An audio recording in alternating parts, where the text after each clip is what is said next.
Splined corners with a biscuit joiner. The important thing about your biscuit joiner is the blade should have a flat top grind.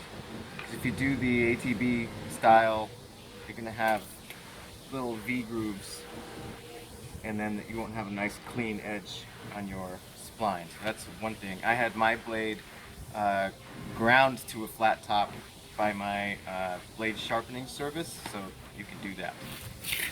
So, assuming you understand the workings of a biscuit joiner, you set it up at a 90-degree angle here and get a test piece so you can adjust where on your frame the splines are going to go.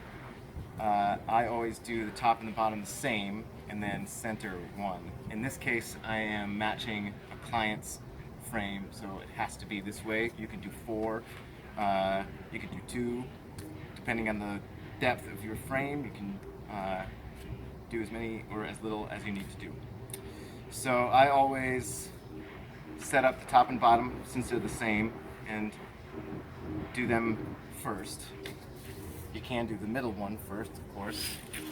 I am working with a very skinny little frame, and what I like to do is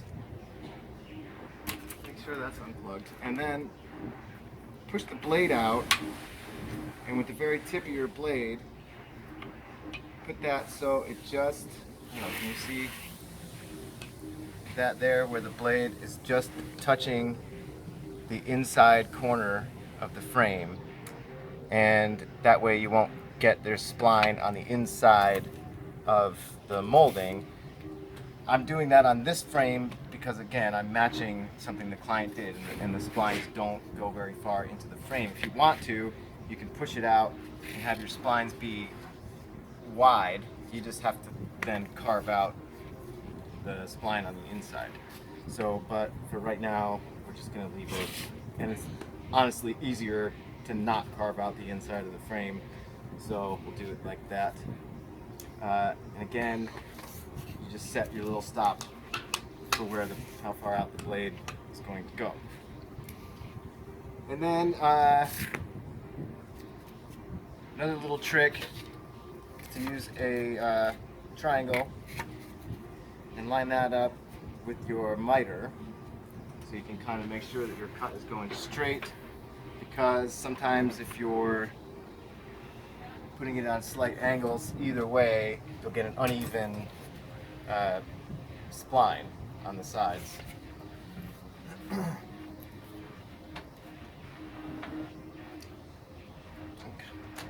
And then mine's got these lovely little red lines that I line up with my triangle.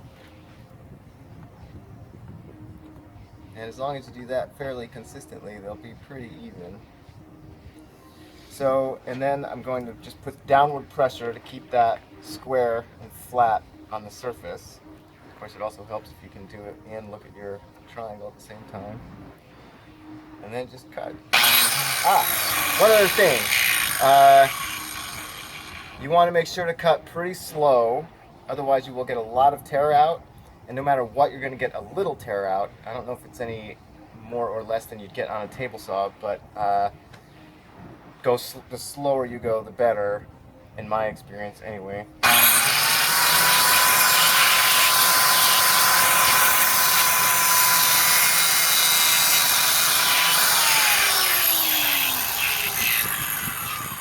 Pretty good.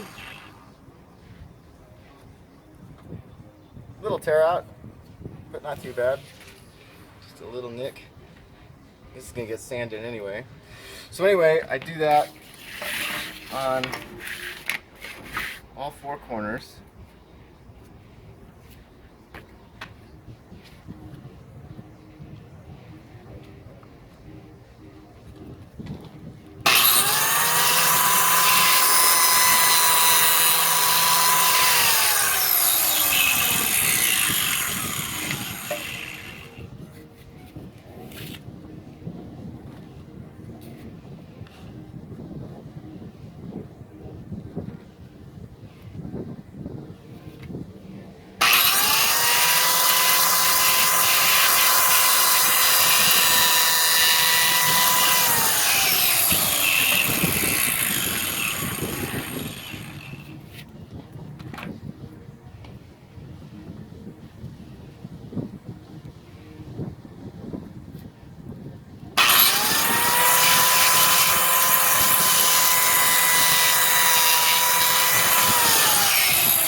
frame, and then do the top.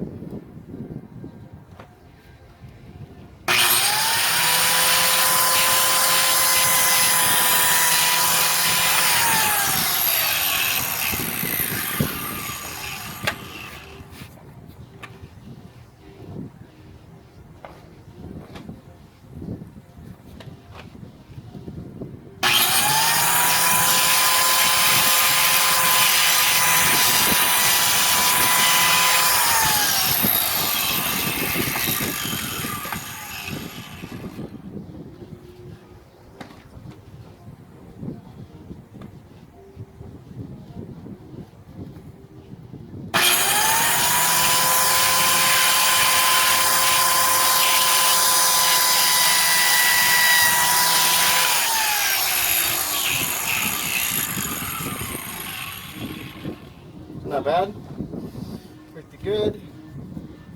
And then we will adjust the biscuit joiner to do the center one, and I forgot one, so we'll do that too.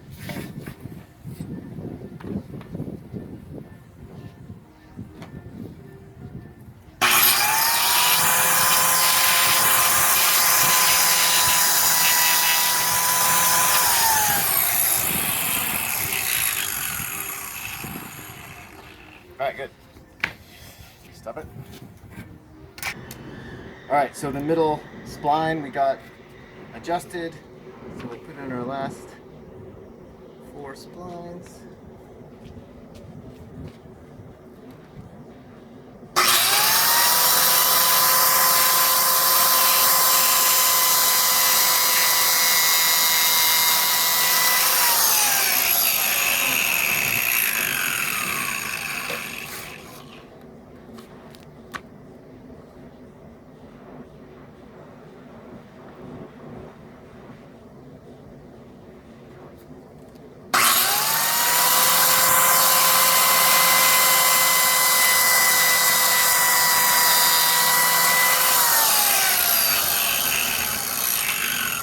It'd be great to make a little jig that you can attach to the end of this thing and just put it in there so you don't have to deal with eyeballing it.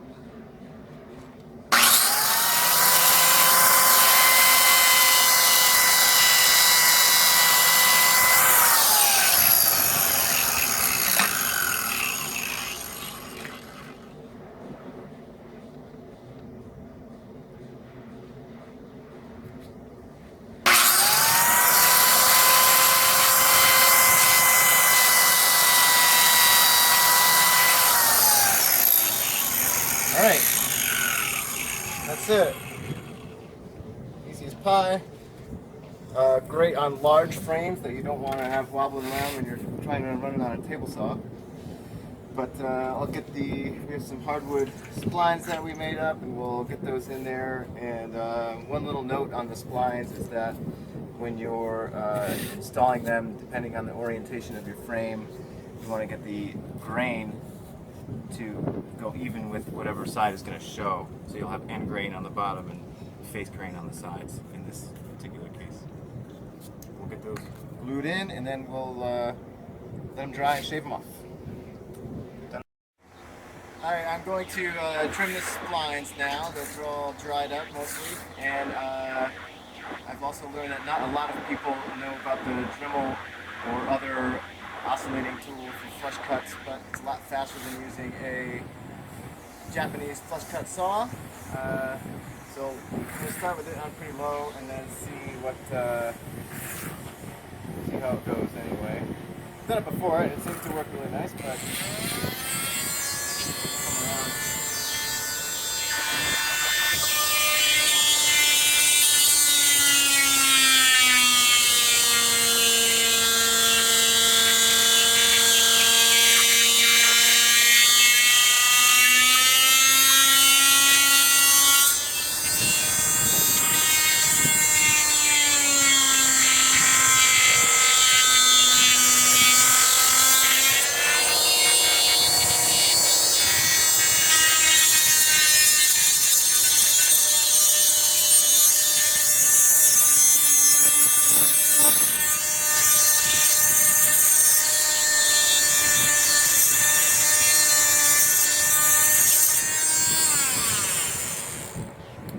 So we'll do that on every side, obviously, and then sand it, and looks like it'll be pretty good. Done and done.